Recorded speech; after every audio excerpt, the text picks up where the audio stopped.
What is going on, everybody, and welcome back to Shooting the Shit Uncensored. It is I, the dad bod god, the ball, the beard, and the fucking beautiful Piers Austin. And tonight, we're back. We're live, baby, on a Thursday night. And my guest this evening is the pirate himself, Mr. Cesar. And Cesar is a guy that, I've worked quite a few FWA shows with Cesar and Bucky and Rochelle and Piracy as a whole. And Cesar's such a great dude, always great conversation, really, really funny dude as well. So I'm really excited to have him on. But before we get into it, I got to take the time to talk about one of our sponsors, and that is healthvape.com. Now, healthvape.com is your healthy vaping alternative. If you are one of those cigarette smokers or one of those fucking cloud chucking fuckers, you need to go and check out healthvape.com. They are your healthy vaping alternative. All of their products are no nicotine, no addictive or harmful chemicals. They help restore your energy while giving you the vital boost you need to get through your day. And they're vitamin infused, ladies and gentlemen. So go and check out their vape and pod products. Use that promo code MWAPOD to get a 10% discount on your final purchase. Also, wherever you are joining us, I appreciate it. If you're joining us on YouTube, do me a favor, hit that subscribe, like, share, comment, all that good shit. And if you're listening on a podcast platform, please give us a 5-star review. It helps with our analytics. It helps us reach more amazing people and bring more amazing conversations. So help a brother out and start doing that now. But without further ado, I just did my whole intro without fucking stumbling a word. But just as I was about to introduce Cesar, I fucking stumbled. What a dickhead. Without further ado, let's get into my conversation with the drunken motherfucking pirate, Cesar. Yeah.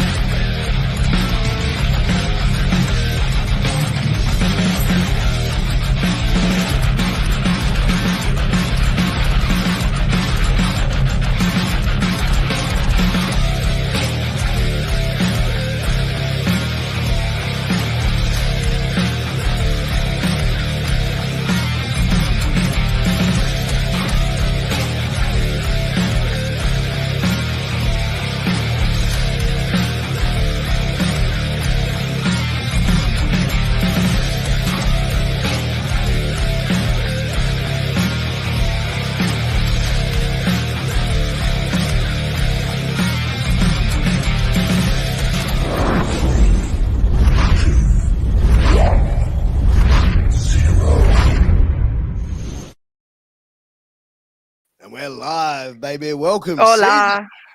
How you doing, brother? Are you sure you're not the drunken one after stumbling right there at the end? Dude, you know what? Like, I always stumble my words, and it's just, you know what? When I hear myself back on commentary and when I do it, I go, oh, fuck. And like, even when I do podcasts, I hear it back and I'm like, oh, shit, I just sound like such a douche. And I was like, so proud. I'm like, yeah, I'm fucking nailing this intro, bro. And then right at the end, I was like, yeah, just as soon as I was about to call it out, I'm like, ah, fuck. But it's the same watching back a match. You like watching and then you see yourself stumble, but you didn't realize you stumbled during the match. Yeah. And then you're watching back the video and you're like, you're a fucking idiot. You've been training for so long. Yeah. But do you do that? Like, do you go back and watch your matches and just go, oh, 100%. fuck. I Really? do 100% all the time. The age-old saying, you are your own worst critic. And yeah, I criticize myself a lot. When people tell me, it's like, your match was great. I'm like, yeah, thanks. I go back and watch it. My match was shit. But as you said, I think we're always going to be our own worst critics, no matter what we do. And I think, like, not just in wrestling, but in anything, I think, like, you go back and you sit there, and we're talking about this before. I was like, I go back and try and watch, like, matches I've done commentary on, and I'm like, I have to hit mute so I can enjoy watching the match again. But like, because it's like, I just go, oh, fuck, man. Do I sound that bad? Like, but everyone like says, no, it sounds good. It's good. You know what I mean? Like, the feedback is always positive. Like, no one comes up and says, hey, like, you need to fix this. There was one time I was watching back a match with my little brother, and my little brother, he knows nothing about wrestling. He only watches it because I watch it. Yeah. And we were going through one of my matches. I think it was a match with Massive Q at FWA. and it got to a spot where I remembered I clearly fucked up, so I like skipped it like 10 seconds. Yeah. And my brother's like, "Hey, what are you doing?" It's like, "You do not want to watch that." It's like, "Yes, I do." And he makes me watch it. And I'm like, "Oh no!" And then it's like, "Why? What'd you do wrong?" It's like, "You can't tell that." It's like, "No." It's like, "Oh." So that makes me realize, like, just because I noticed the fuck up Mm. doesn't exactly mean the audience will know what the fuck up was. Well, it's kind of the thing. Like I think like most wrestling fans, like they're not going to pick up when they see something has happened. You know what I mean? Yeah, Like I think if the performers just roll with it and go into the next sequence of what they're doing in their yeah, match or whatever, and they can sort of follow it up, unless they visibly go, "Oh shit," you know what I mean? Like, and make it a visible thing. Most of the time, the audience, I believe, wouldn't pick it up. Maybe the yeah. smarter marks, but like, no. But you can't get away with the smart marks anyway. Yeah, I mean, like they think they're experts on everything.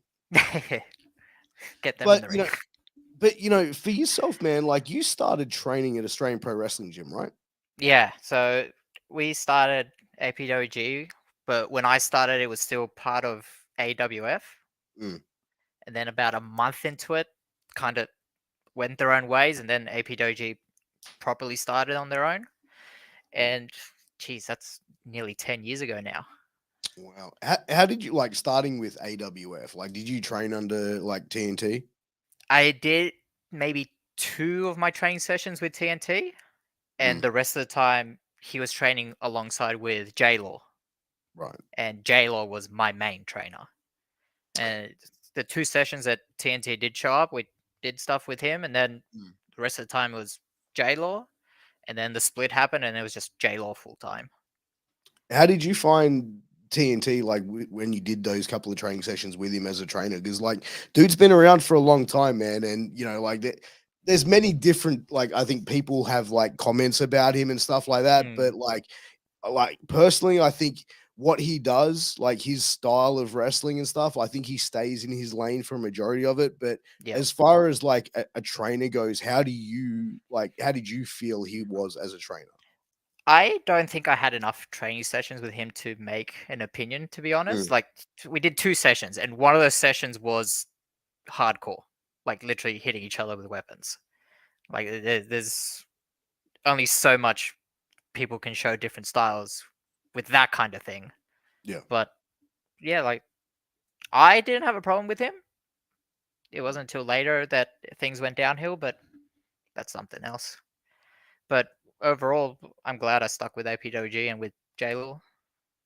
Yeah, well, I mean, Jay Law and APWG, produced a lot of talent that have come out of there as well. So, Yeah, it's unfortunate it's still not around though, because it's like they had so much like talent just pour out of that place. yeah. I think JLaw just kind of like the the wrestling wasn't as fun for him anymore, Mm, so he just took a step back and then left us to our own devices, and then slowly, like losing a place to have our ring set up. Then we started training at a gym where mm. half the time we didn't have a ring, so that kind of deterred a lot of people. But Yeah, would have. the main thing is a lot of us are still we still keep in contact. We still talk. Like I talk with J Law every now and then, hang out with him too. So talking with Kasai every now and then when I see him on shows. Yeah. And as far as like your training there, under J Law, how long was it before you really started to sort of like start appearing on shows? And was the pirate gimmick the first thing that you sort of started with? Um about 9 months into my training I had my first show, but like it was a fill-in. Like I Mm, wasn't originally planned to be on the show. I filled in for a I think Paris. Paris couldn't make it. And it was mhm. like a school versus school 6-man tag with Nui Pro. Oh, So it cool. was Nui Pro had a tag team called the Alphas Mhm. and Matt Rogers. And on my side it was me, Chris Abbott, and Keegan. Oh, cool. Yeah, That's a so that's a yeah, cool match. that was my first like house show in front of an audience to that capacity. and it ended with me taking a boot to the face from Matt Rogers. How was did you start with the Caesar gimmick? um, so funny enough, because that show was so last minute, I got added to. I actually didn't have a ring name in mind at all, so they used Caesar, which is my real name. Mm. So ever since then, I've been Caesar, and it's just stuck. Luckily for me, it kind of suits the pirate gimmick anyway. Yeah, yeah, yeah. Yeah. As for the gimmick, I knew before I started training that I wanted to do something like a pirate, because at first I didn't think it'd work until Paul Burchill. Yeah. Paul Burchill rocked up in WWE, and it just blew the lid for me. So I'm like, fuck yeah, I can do it. And then it was actually J Law who suggested I do it with a mask. So Mm. it It's an was not interesting my twist to it. my original idea. I never even thought of being a masked wrestler. That was all J Law, because he had like Australian wrestling has very few people with a mask. Have a mask, and it'll help you stand out even more. As if the pirate gimmick wouldn't stand you out enough. Mm. How did you find like going under the hood and starting to wrestle with a mask? Like, did you find it restricting at all? No, not at all. Actually, believe it or not, I get stage fright, and Really? the mask actually nullifies it pretty much. Like today, like I almost did this interview without the mask, Mm. and last second I just like, nah, I can't do it. That was the stage fright kicking, and now I got the mask on, and now I'm not shutting up. Yeah. Do you feel like you put the mask on and it's like you then becoming the performer side of you coming out? Oh, entirely. Like multiple people have told me before that like they see me at the start of the show without the mask. I'm just walking around talking and everything, yeah, having a laugh. And Mm. as soon as the mask comes on, they say like the way I talk changes, the way I walk changes, and like I don't even realize it happens. It just changes everything. Yeah. And yeah, they always point out that when the mask comes on, it's a different Caesar.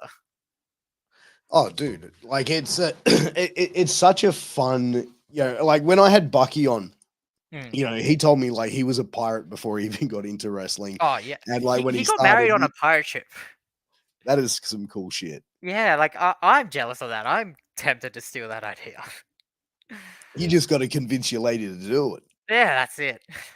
But like, because when I had Bucky on, it was like when I first started like seeing about piracy, like Mm, like online and stuff like that, before I actually saw, you know, the trio of you guys. Like, I went, is this going to be like a hokey gimmick? And I kind of said that to Bucky.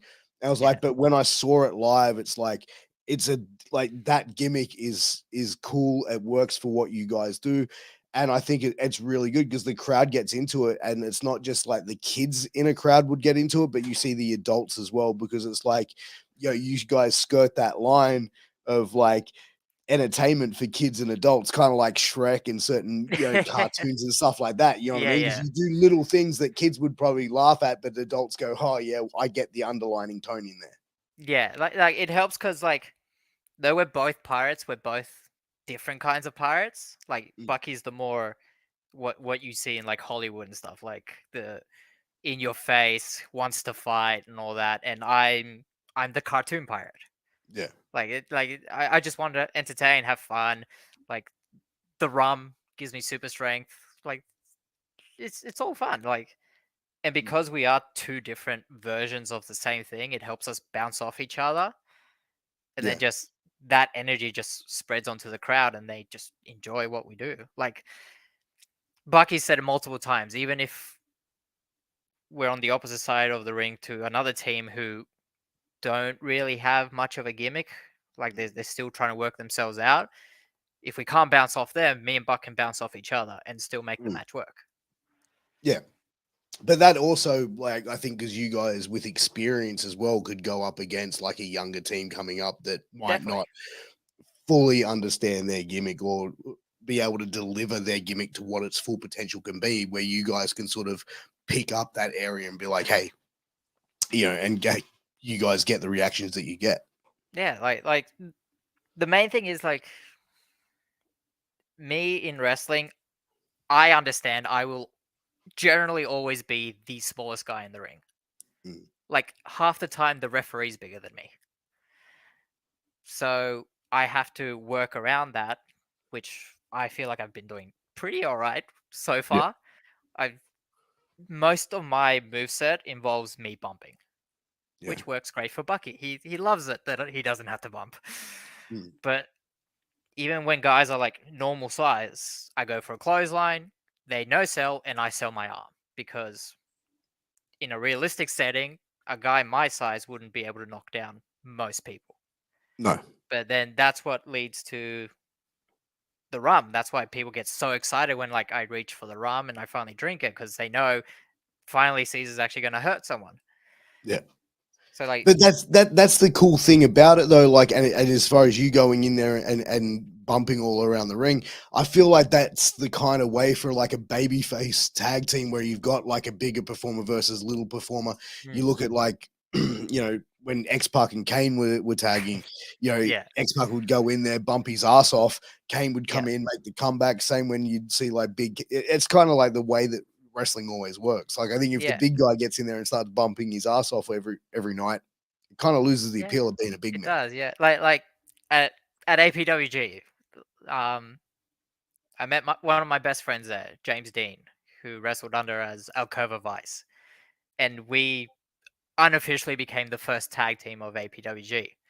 And James Dean, he was a big guy too. He was Mm. not as big as Bucky, but definitely big. And one of the main things J Lock kept telling us when we were doing tag team stuff is Timon doesn't save Pumbaa. Mm. That's the story that gets drilled into my head from J Law, which made me for the rest of my career be like, cool, I'll be the one taking the bumps. Makes my partner look like the superstar, but at the same time, it doesn't take away from me because I get that underdog story. Yeah, 100%. And I think as Yeah, well, like our wrestling has evolved now that size doesn't really matter in pro wrestling. You know what I mean? Like it's not yeah, like it's a major factor where it's like you look at performers now that are like around 5'9", 5'8", 5'7", 5'6", mm. around 60, 70, 80 kilos, and they're still being able to go out there and become stars and perform Oh, definitely. spectacular matches. That's it. Yeah, it's all about how much drive and commitment they all put into it. Yeah. Like everyone from different sizes has their own way of incorporating themselves to the match. Like I remember Hurricane said it to me once. Like he enjoyed watching my match because I was a little guy who knew he was a little guy. I wasn't out there trying to power slam people and all that. I was doing kicks and strikes. Didn't even pick up anyone, didn't even attempt to. And Yeah. Hurricane was like, you know your body, you know your position in the ring. Make sure you keep that. And I'm like, yep, cool. Hear it from the Hurricane himself. Holy shit.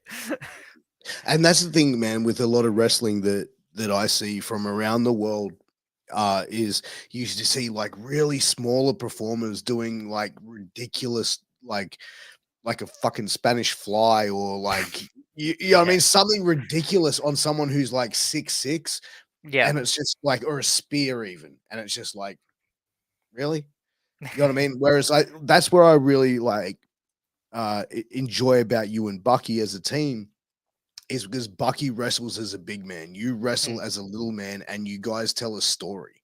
You know yeah. what I mean? Like, yes, you have that little comedy aspect of it and you do that really, really well, but you can also go in there and tell a compelling story in the ring. You can go in Yeah. there and both of you can kind of go. Yeah, definitely. Like the thing about comedy wrestling is you got to know when to stop it and not flood the match with it Mm, because otherwise it's like where's the wrestling? Like there's a lot of people I know that they won't book me because they think I'm only comedy. Like they told me it's like we want more wrestlers than comedy. I'm like, all right, you don't want to give me a chance, okay, no worries. mm, But yeah, like that's why I enjoy teaming with Bucky. Like where Bucky can do the big power slams that wrestling fans come to enjoy, yeah. and then I can fill in the blanks where he like Bucky can't do a 10-minute match. Any more No. than 10 minutes, he's gassed. Mm. But that's where And I can start. he would say that himself. You know what He I mean? does. He says it all the time. Every time we get a match and the promoter's like, "You guys got 10 minutes." Bucky looks at me and is like, "Right, we got 5." It's like, "Yeah, we got 5." But yeah, so where Bucky does the power stuff, I can fill in the blanks and do all the running around, the jumping, and all that. But yeah, Yeah, man. Like I think it's you know, it makes for an enjoyable experience with you guys because it's like the match is great. But I want to talk about your last little feud that you were having um at FWA. mm, So Scott Magnum, who is a guy like I'll be honest, man, Justice, and Scott no Justice, Scott Justice. Sorry, I Scott Magnum's Magnum. from AWA. There is a Scott Magnum. Scott Justice is a guy that I kind of didn't really know about until I worked the FWA shows with him. But a guy who's really experienced, been around, and the storyline that you guys were able to play out, which I think was across like 3 shows, like which is across like maybe 9 months, maybe. Yeah. Um, how did you find that storyline, and did you enjoy that feud? Well, the thing is, like, I didn't know Scott until he actually showed up. Like, he's been wrestling 10 plus years, mostly Mm, up in Canada. But until he moved back here, like five years ago, I think. And then he showed up at one of the shows and was like, "Hi, I'm Scott." They're like, "Cool, never heard of you." I thought he was a new rookie. mm, Nope, he's been wrestling for ages. And then we started talking, had a couple interests outside of wrestling, similar, and hanged out a bit. And then about 2 years ago, he started telling me, it's like, "I think I'm done with wrestling. Like, no one's really booking me." So I'm like, "Okay, cool. No worries." So it would have been cool to wrestle with each other. It's like, yeah, that would have been cool. And then 5e at FWA is like, "Trying to think of something for you to do." I'm like, "Hey, Scott, do you want a proper retirement?" It's like, "Fuck yeah, okay." And then the 9 months leading up to it, Scott's just been hounding me, saying like, "I'm going to the gym like twice a day because of you," and all that shit. But yeah, no, the feud itself was really fun. Like, it's something different to what I've normally done in the last few years. Like, mm. something serious as ending someone's career. Yeah. Like, I never thought that was gonna end up in my wrestling resume. I Mm. never thought I'd be someone's final anything.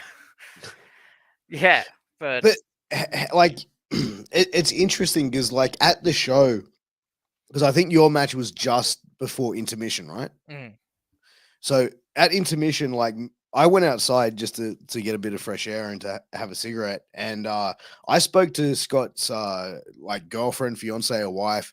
And man, she was fired up, bro. Like she was like, he's like at the best and blah blah blah. He's been to Canada, but these motherfuckers like in Australia, they don't book him.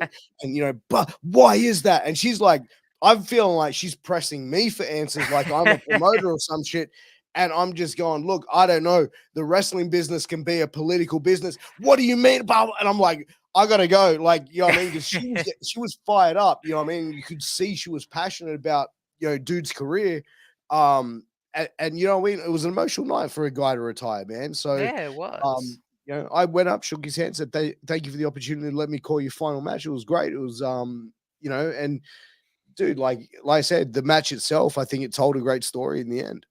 Yeah, like Scott's great. He's an amazing guy. Like, I see him every Monday because we play D&D. Shocking, Caesar's a nerd. um, but yeah, like, even after wrestling, we still hang out. We see each other and all that. And yeah, the more we hung out, like, the more he tells me all the stuff he's done in wrestling, and I'm like, "Fuck, you've done a lot. You've like done matches with fucking Kenny Omega, shit like that." And it's like, wonder why no one gave him a chance down here. But at the same time, again, political. Like, a lot of It is, companies are it a is, lot of man. companies are just like, we train these people, so we'll give them the spot, which is fair. Like, you put their time in training them, you want to showcase them. Yeah. But yeah, it's definitely hard to get a spot in most companies. But like for yourself, like you wrestle, PWA, I think Kingdom as well. Kingdom, yeah. Yeah. Like, do you like because you've been around a little while? Like, do you find it hard to get bookings into promotions? Are you out there like chasing bookings at the moment? I definitely get less bookings than I used to. At the same time, I'm not chasing as hard as I used to either. Mm, Like I've after the whole COVID shutdown, everything pandemic, a lot of people realize that they probably don't need to be wrestling every weekend as originally they thought they did. mm. I was one of those people. Like it was nice having a free weekend. Like Yeah. those are one of those little things that you don't realize you miss until you have it again. Mm. But definitely having a lot less bookings. Not hard to get them. Like I had a Queensland booking 2-3 weeks ago, Oh, and I nice. haven't How was wrestled in that? Queensland in like 4 years. How was it? But yeah, that was fun. It was a different kind of show. It wasn't a normal wrestling show. It What was was kind it? of like it was kind of like a stage performance with wrestling in between, and it was just one ongoing story. Like the matches played into the story and all that. So like I had lines to read at the start of the show, had my match, then had more lines later on in the show. So I was pretty much in gear the entire show. Look at you, man. Oh, Transcending wrestling, bro. You're becoming a fuck, thespian now. fuck, look at me go. Look at me, mom. Oh man. Dude, Alcoholic Adam says, Oath, bruh. I remember seeing you a month straight every Saturday. You can see Alcoholic Adam is having some beverages this evening. Yeah, months straight of wrestling and your body feels it. Yeah. I mean, like, do you feel like like during the pandemic that you fell out of love with wrestling a little bit, and that's part of it? Like, or do you feel more as like you wanted to have that freedom to enjoy a social life and, be able to go out for dinner on a Saturday night with your girl and not have to go to a wrestling show first? I think it was more having the more freedom rather than falling out of love with wrestling. Like wrestling for me was always just fun. It was a hobby. Like Mm, when I got into wrestling, I never planned for it to be a career. Like I wasn't shooting for WWE. I wasn't shooting for New Japan or anything. Like I came here to have fun, make mm. friends, and entertain people. Whether it's 10 people in the crowd or 100, it didn't bother me as long as I was there having fun, getting hurt a little bit. But hey, it happens. Have you had many injuries in wrestling? Like, have you had anything severe? Probably the most severe was a back injury. And ironically, it happened with Backman. Really? Yeah, it was. I think it was like the first time him and I ever met, and it was in a rumble. And he gave me a chokeslam backbreaker. Oh. So he literally just chokeslammed me onto his knee, Yeah, and yeah, yeah. Kind of we like the Nick practiced Cage it. We move. practiced it like 3 times before the show. Fine, no problem at all. On the show, I just landed in the wrong spot, and I was pretty much an accordion over his knee. Oh, Like you know those Renaissance paintings where it's like just like a continuous theme yeah, circle. It was pretty much that. The photo of it is hilarious.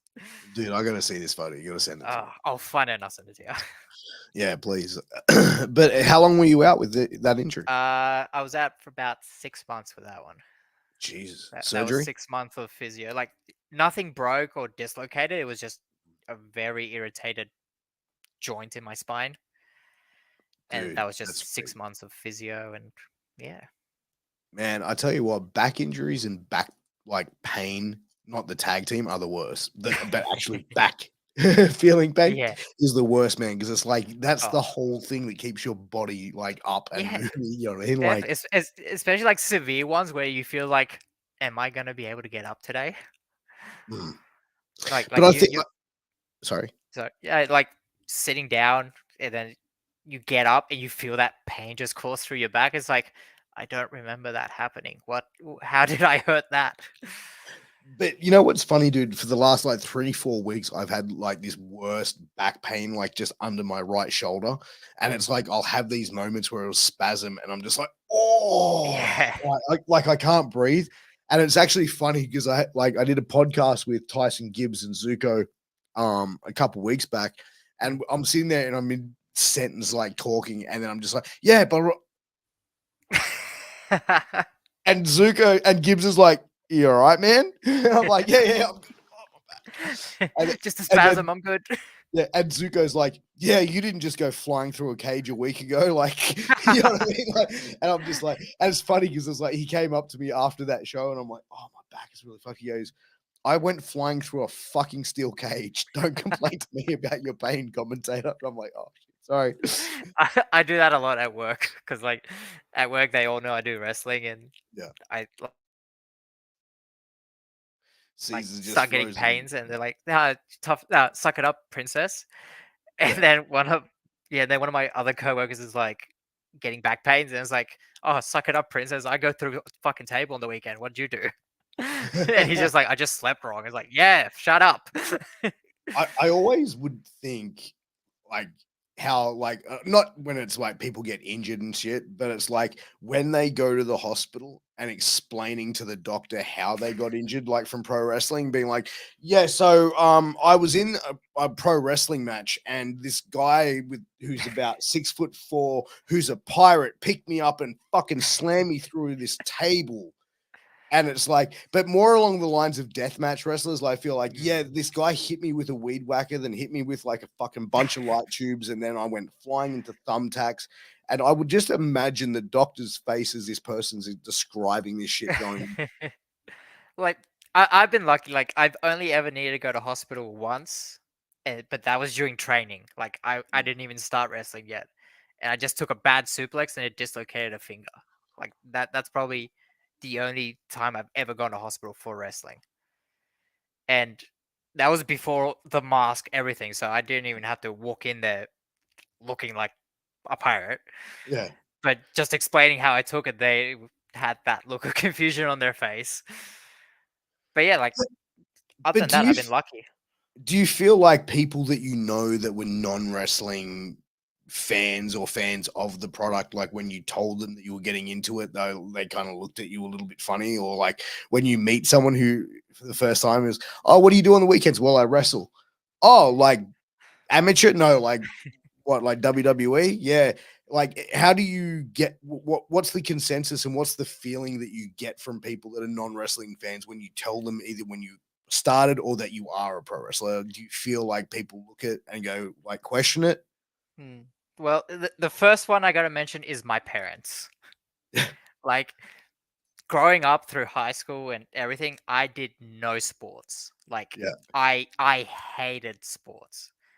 I would make up excuses to get out of PE. Like that's how much I hated it. And then suddenly I tell my parents, like, I'm going to Sydney to be a pro wrestler, and they're just like, the fuck? Where the fuck did this come from? So they had no idea.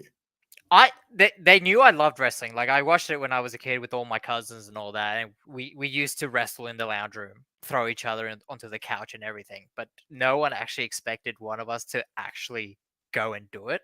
Yeah. And then yeah, like, my parents always tell the stories like he never done any sports, no nothing, and then suddenly he's a fucking wrestler.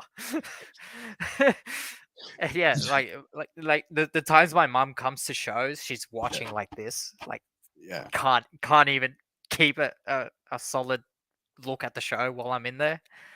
Yeah. But yeah, everything else, like my girlfriend Hannah, like she, when I told her, she's just like, "Oh, you mean like on a stage, in a play, in front of people?" It's like, no, no, I mean like the stuff on television. It's like, oh, so like you hit each other with steel chairs and stuff like that. It's like, yep, we hit each other with steel chairs regularly. And she's like, can I come watch? It's like, come watch, see if you like it. And like, she came to her first show, she loved it. She loved it Yeah. so much. The second show, she brought her parents. Wow. And what were their take on it? Like, what were your Oh, in-laws her, take her on? dad loved it. Yeah, Her dad mum not definitely so much. loved it. Her mom enjoyed the stories. Like, she didn't think there was enough, like there wasn't going to be that much storytelling. Yeah. She literally just thought it was just people punching each other. Mm. But yeah, like she watched them, is like, oh, there's a story. It's like, oh, that's the good guy, oh, that's the bad guy. I What she picked up on who to cheer for, which was the main thing.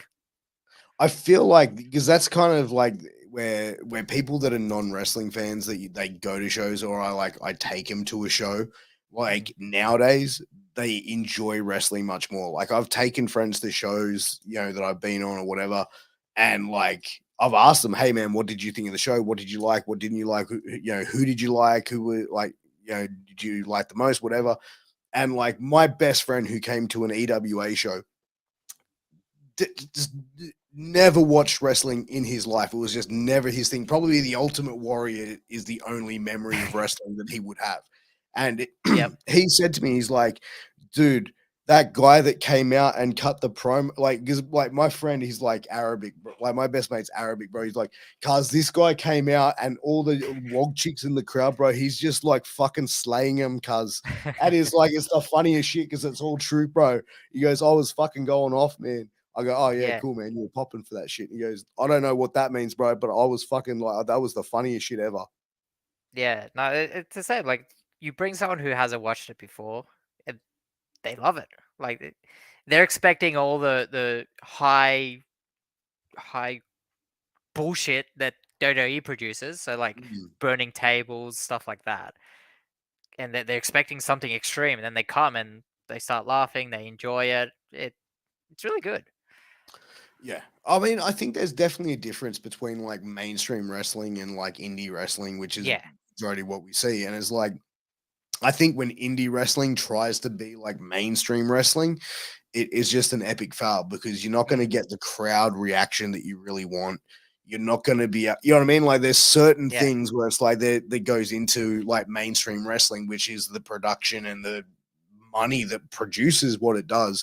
Whereas Yep. indie wrestling, I think, focuses a lot more on the in-ring action. The storytelling happens within the matches. There's little bits and pieces, but it's not like you see a lot of promos where if like you watch a WWE Raw, you probably get in a 3 hour show, maybe 70 minutes of wrestling. Yeah. Like And the it's rest is all video pack. indie wrestling is definitely they rely on the crowd.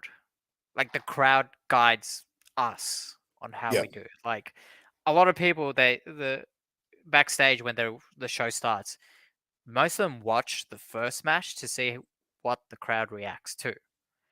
And Mm, then as the show progresses, as it leads up to their own matches, they change up their matches from what they originally planned mm, and because of how the crowd's reacting. mm. Like the crowd has seen 5 super kicks in the first 3 matches. Let's take super kicks out of our match. Stuff like that.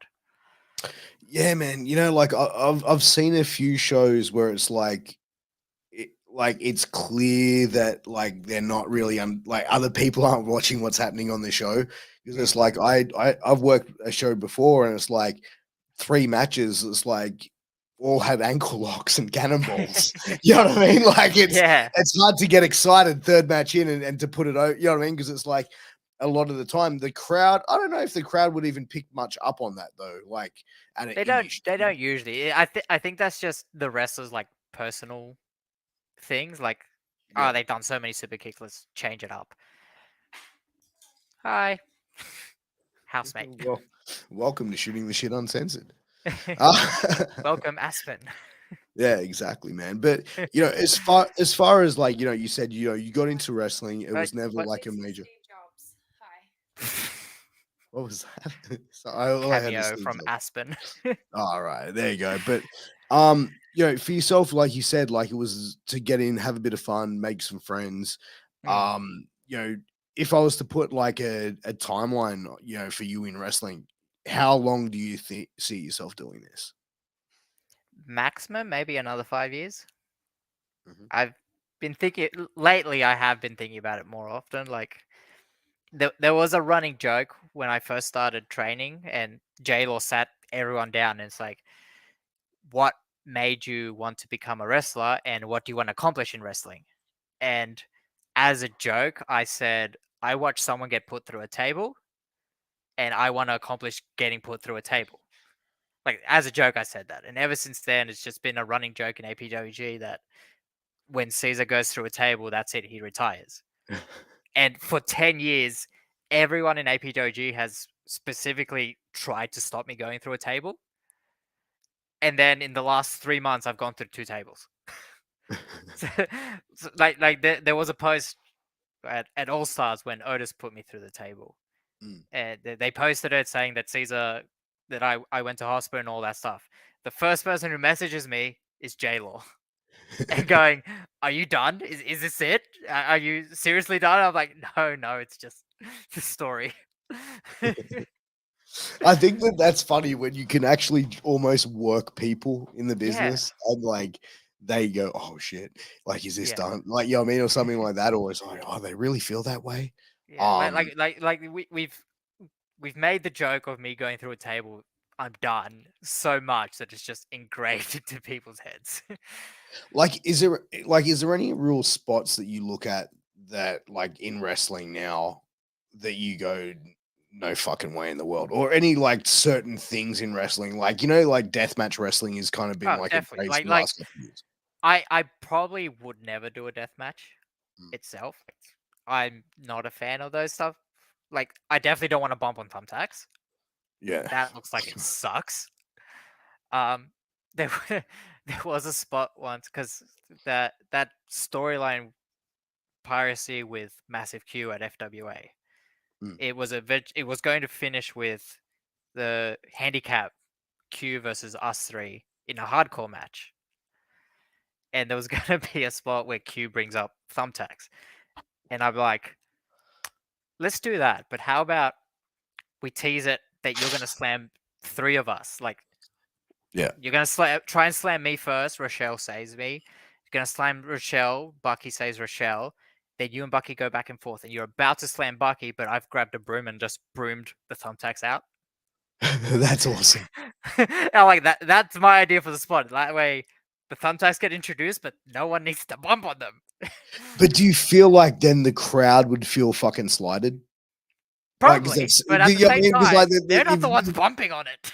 no, no, I get that, bro. But then, like, why introduce them to begin with? You know what Yeah, you know what I'm saying? that Like, because that it's like I feel like you bring that out, and it's like if that crowd is bloodthirsty and they're that fucking hardcore loving fans, they're gonna be like, we got ripped off. yeah, that was Q's argument. Q definitely shut that idea down because of that. And like, yeah, fine, but I'm not pumping on thumbtacks. Oh, bro, I wouldn't blame you for not wanting to Yeah, do it. Like, you know what I mean? Like, I like don't think anyone should not do something they're not comfortable in doing. yeah, like the match with Scott, he brought Lego, Yeah. and I'm like, I'm not doing that. It's like, no, I'm gonna do it. I'm like, if we can fit it in, sure, but I'm not pumping on Lego.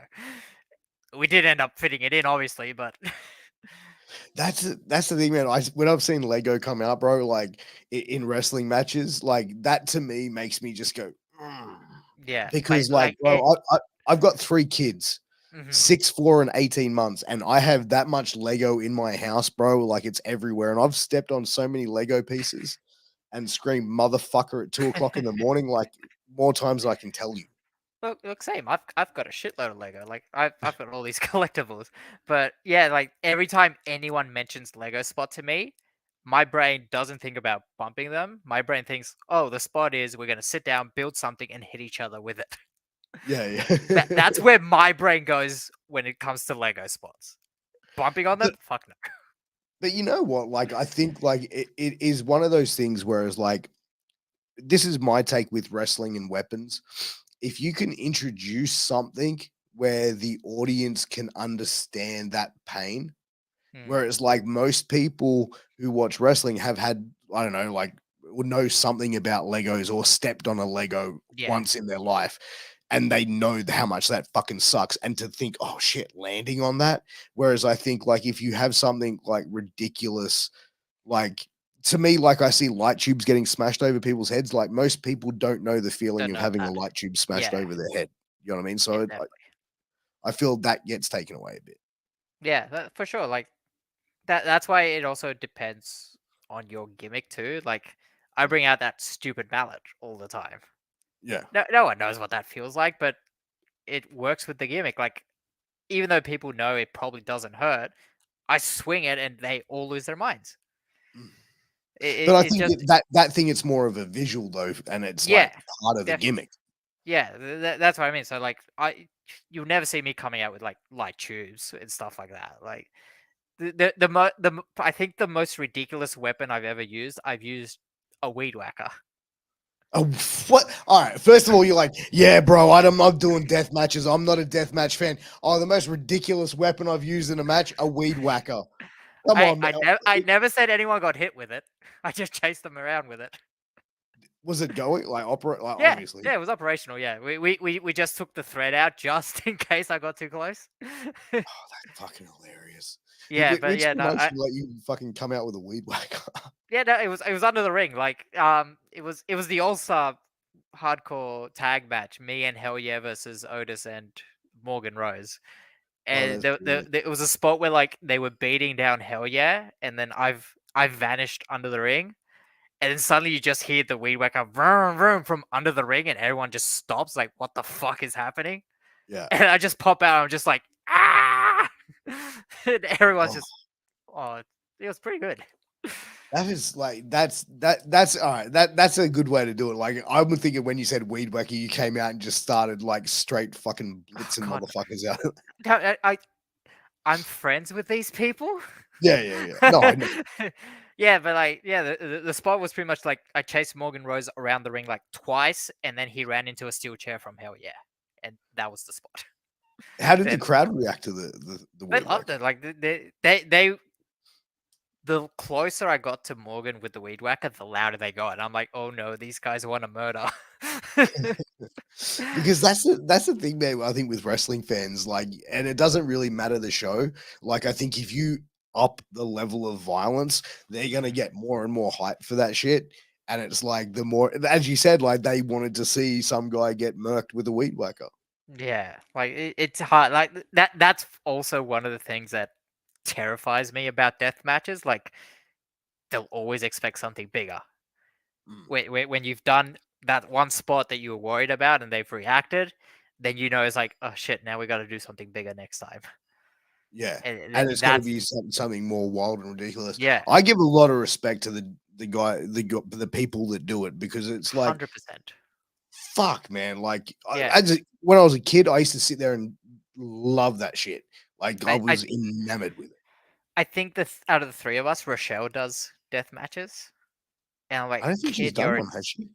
I don't think she's done it yet, but she's like she's doing the Deathmatch Down Under promotion, and Mm, I think like she's slowly working her way into it. And I'm like, you're fucking insane, but props to you. I would yeah, never do it. You're doing better. You're doing better than me. yeah. Like, I think it takes a certain level of confidence and also like commitment to want to go out there and do something like that. Yeah, Like, I put him like over there because like deathmatch wrestling, like it can be bad or it can be good. And if you got mm, good workers that can go out there and incorporate that stuff, like it's like anything. If you've got two amazing performers who can go out there and add extra elements to make the match even more heightened or even more spectacular, that can mm, happen. But when it's bad people go like bad performers going in and doing deathmatch wrestling and just doing that yeah, without trying to hide shit, it's just like it's it's nearly as bad as bad comedy wrestling. that's also one of the good things about having the mask. No one actually expects me to bleed. That's a So, smart. yeah, so like it wasn't an intention, but when I realized, like, fuck yeah, no one ever asked me to bleed. Fuck yeah. Oh, dude, like, yeah, you don't need to gig, man. Like, but like, is that Yeah, ever been something that you've wanted to do in your career, like to have the blood like flow? it's not that I don't want to do it. It's just the thought has never occurred to me. Mm, Like it's definitely not up there in something like, oh, I gotta do this before I retire. Like if it happens, it happens. Like there was a time where I almost did it, but not by my own actions. Like I just hit the pole face first. Like, Jesus, yeah, like that would the suck. spot was like I was sitting in the turnbuckle facing the corner post, Mm. and I took a drop kick, but my head flicked forward that I hit the top of it, Oh, and shit. literally this mask here has like a dent somewhere there, and I'm pretty sure Yeah. if I didn't have the mask, it would have broken my nose. Fuck. So, like, how much protection does that actually offer you, though? Like, because Um, that's a pretty big thing for it to stop it from breaking your face. Like, no. yeah, like it's pretty thick leather. Like all all this too, it's essentially a gigantic pillow. Like with with training, we're taught tuck our chins for bumping. Sometimes you're in the moment, you forget to tuck your chin sometimes, and that's how concussions happen. Mm. And I realized like when I got the new mask that doesn't have any of this, how many times I'm actually not tucking my chin. I'm like, holy shit, what the fuck have I been doing? Really, because that mask has made you more comfortable just to sort of like, Yeah, it's not like I don't tuck my chin. Like I tuck my chin every chance I can get. sure, But there are sure. sometimes the whiplash is just so fast, you can't Mm. hold it. But I've definitely noticed a lot more with the new mask that there have been times where I'm actually hitting the back of my head. I'm like, oh, that's not good. Is concussions and stuff like that something that you worry about? Definitely, everyone definitely worries about those. I Mm. have not received a concussion ever, which is great. That's awesome. Yeah, but it's still definitely a panic. Like you can go your whole career without getting one, but the thought of it still lingers in your head. It's like, oh, remember tuck your chin, because you don't want a concussion. Yeah. And It's even like, the concussion is a worst fucking feeling when you go through it, like, depending on the mm, level of it, like, is it just man, it sucks. just watching people get them, I'm like, that does not look fun. I really don't want to do that. Mm. It, another reason why I stick to comedy more than the actual high speed wrestling is like less chance of a concussion that way too. Yeah, oh, 100%. Like, I feel like that's what, like, is enjoyable about your character because it's like you can go in the ring, you can have a good match, and I think the Scott Justice match was so entertaining as far as in ring. And but I think that the gimmick side of it as well, like, you can be funny, you can be ridiculous. Um, and that's where I find like a lot of talent here in Australia, where it's like you look at like comedy wrestling worldwide, it's like, yeah, people go, oh, yeah, cool, this is the cutesy little fun part of the show. But then, like, I feel here in Australia, there's wrestlers like you, Fudge, for example, that can go out there, do comedy wrestling, but then also get in the ring and put on an amazing match and tell a compelling story. Yeah, definitely. Like I said earlier, it's balancing it. Like you got to balance the wrestling with the comedy. You can't just fill it all with comedy because then you don't get any of the wrestling. Mm. And like I've actually talked with Fudge before. We've talked about if we ever had a singles match where we just make it a hoss match where we do all the big man moves, but simply because we're both the same size, we can definitely pick each other up and it makes sense. Yeah. And like what whatever matches came before us, we'll just do every spot that they did. And that's our idea because like we're the funny guys. We do all that, but then we can also do the wrestling. Mm.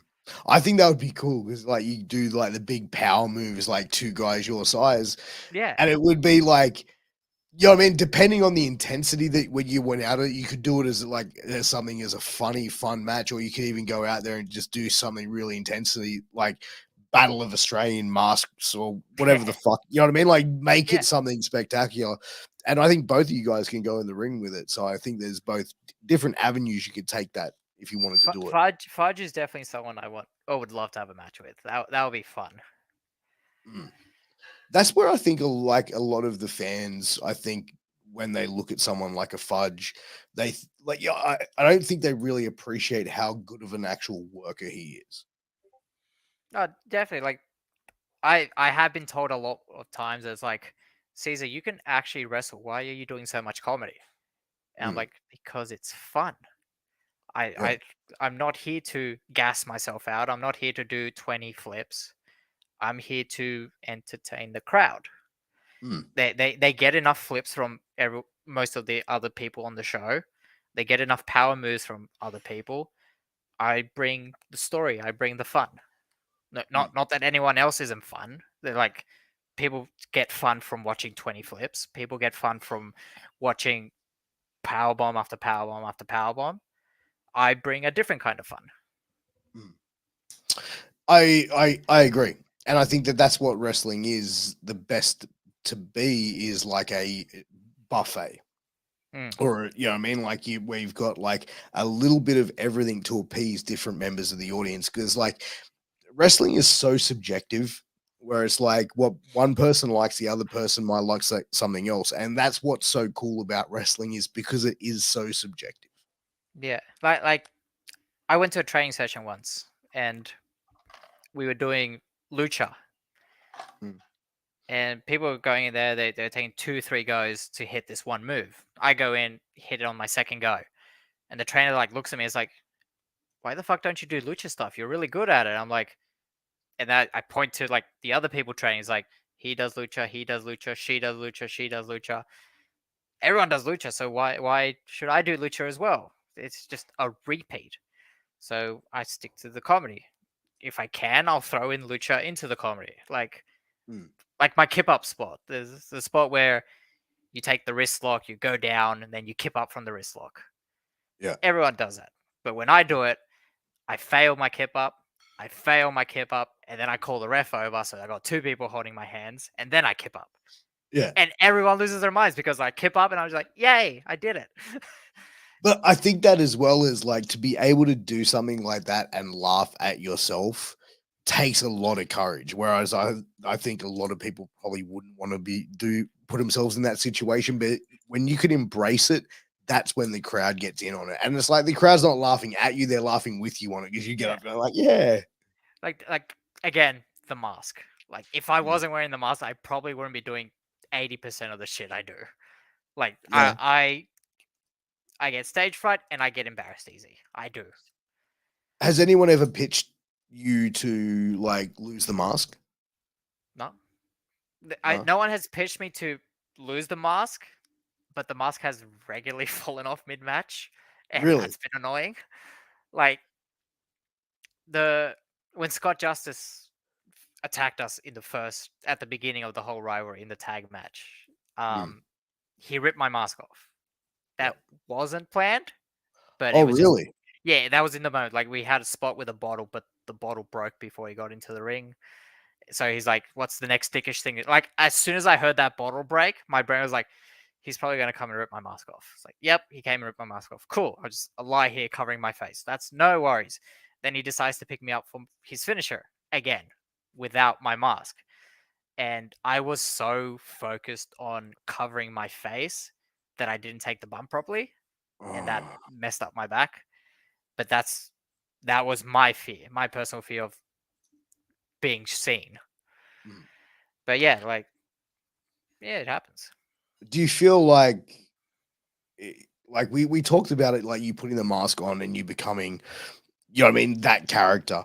Mm. But like, are you, as far as like outside of wrestling, are you a confident person? Like, are you the sort of guy that can walk in the room and be able to like, hey, go up to people, tell jokes and start conversations like with random strangers? Or like, are you more of sit back, chill, sip a drink, wait to someone come around and introduce themselves sort of thing? I definitely sit back and wait for someone to introduce themselves, but like as soon as that introduction happens, I just slip naturally into just talking and talking and talking. Like it's definitely I'm not great at starting conversations or Mm, breaking the ice and all that, but once someone does it, house on fire. yeah.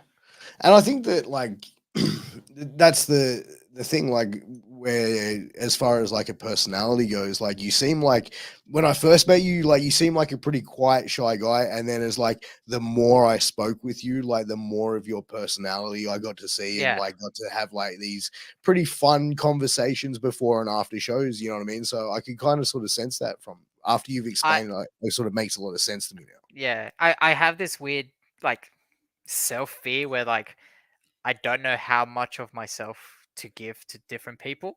Yeah. Like if I give myself like too much of my personality to someone, they might not enjoy it. Whereas that other person wants full blown Caesar, Yeah. and I worry about that, like because I like I'm a people pleaser. Like I try to be. As But far as bro, I yeah, know, no, you're no, never gonna be able to please everybody, Caesar. yeah, So you know what? Just be you, bro. Like definitely, be yeah, you, man, and that's the best way to be. yeah, and I do. Like, So like I try not to fully nerd out on people, like all this nerd stuff. There's people who know about this. There are people who don't know about it. Some people don't know how much of this there is. But I know some people think it's weird, but like, yeah, it's me. Bro, who gives a fuck? We all have our own quirks, man. If you're I into know. it, it's you're into it, bro. If someone's got Yeah, a problem with it, it's their fucking problem, not yours. yeah. It's also the whole. I just don't want to deal with that drama. Yeah, but you I've shouldn't. You should be like, well, I don't give a yeah, fuck, whatever, man. You don't like it, like fuck off. yeah. So yeah, I'm not an overly confident person, but until I get to know people, then yeah, Then you'll tell them to fuck off. yeah, pretty much, That's it, pretty man. much. It's like I've known you long enough. Fuck off already. Oh wow, thank you very much, bro. Well, that's the end of the show. Caesar's told me to fuck. No, I'm kidding. But even Bucky says here, 110% Caesar at all times. Yeah. I agree with Caesar. Even He Adam pulls says, back on Caesar sometimes. Like that's too much, Caesar. Stop. "Hey, well, that's when his tweet was like, he's like, okay, things may be getting weird on the pod tonight, or something like that." That he tweeted, and I retweeted that, and I was like, "Hey, man, wouldn't be the first time." But dude, like as far as you for the next year, have you got anything locked in for yourself that you're going to be doing? Nothing locked in. I've got all-star appearances, Kingdom, but nothing like, hey, definitely come watch this certain thing. Just come watch everything. Watch me be a lovable nuisance. And look, as far as tag team, man, like I think like in Australian wrestling, Australia does tag team wrestling very, very well. Oh, definitely. I think there's a lot of great tag teams in Australia. As far as yourself, like which one of these teams through any promotion would you like to face with you and Bucky? Definitely velocities. Like I started training with Paris. Like Paris was an APWG guy, and we had singles matches all the time, and then teamed up with Jude, and just like they've world travels, Mm. but at the same time, they're really just watching them gasses me. Yeah, yeah. So yeah, that's kind of one of my hesitance to face them. Is like they want to do all this, and I'm just like, I forgot the first thing you wanted to do. You've already moved on to 5 other things.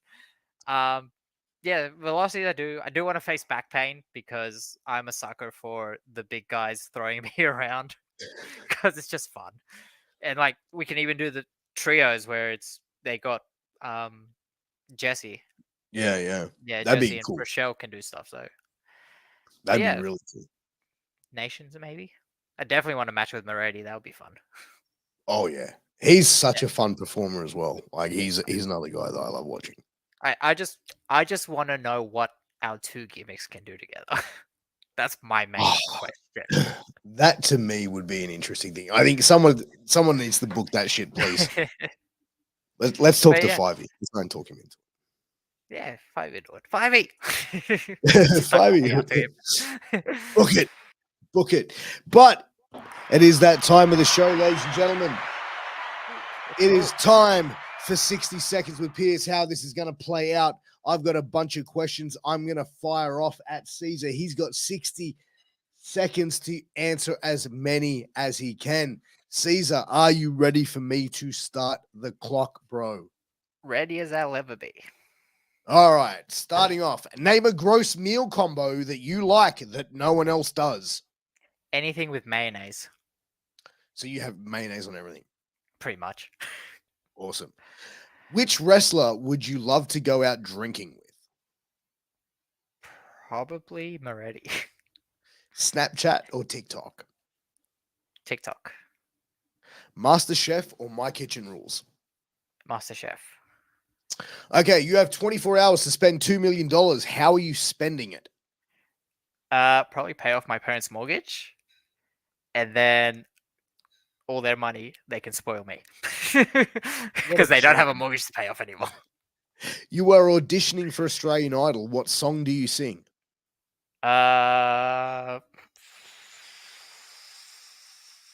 She's got the look. You are auditioning. Oh, sorry, I've already said that. Which celebrity would play you in a movie about your life? Brendan Fraser. What law would you change in Australia? Shit, I don't even know the Australian laws. Holy crap! That's the most pirate answer I've ever given. One has to go. You can pass on it if you want. I'll probably change speed limits. Probably Okay. get rid of speed limits. Jesus, dude. One has to go. Game of Thrones, Lord of Rings, or Harry Potter? Harry Potter. Okay. And last question is, in 5 minutes, you are being shipped to outer space. What 2 personal belongings do you take with you, excluding human beings? A laptop with internet connection. Yep. And PlayStation. Nice. Good pick. But that has been 60 seconds with Piers. The live studio audience is going crazy. Cesar, I really appreciate you coming on. Like an hour has just flown by, bro. I really feel like we need to do a part 2 somewhere down the line. I'm definitely keen for it whenever you want me. That's it, man. But you know what? Before I end every show, I ask this question. What is one question you would have liked me to ask you that I didn't ask, and how would you have answered it?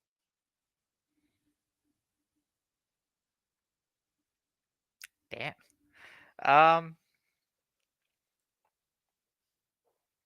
Probably ask me if there was any kind of international I would want to do, like international opponent or international promotion. As a promotion, I'd probably say I want to wrestle in Japan. I wouldn't aim for like New Japan or anything, but definitely want to try the Japan area. As for internationals, I would 100% love a match against the Hurricane. Nice. That's pretty cool, man. I'm sorry I didn't ask you that question, but we got the answer from it anyway. Cesar, where can everyone find you on social media, bro, and follow you and support you and get some Cesar merch and Piracy merch? On Facebook and Instagram, I'm at APWG Pirate, and that's the only place you can find me because I'm not great with socials.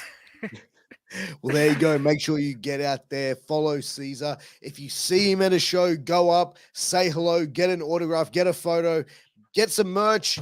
And look, I really feel like this was a really fun episode, Cesar. Thank you for being a guest, bro. Thank you for giving your time on a Thursday night.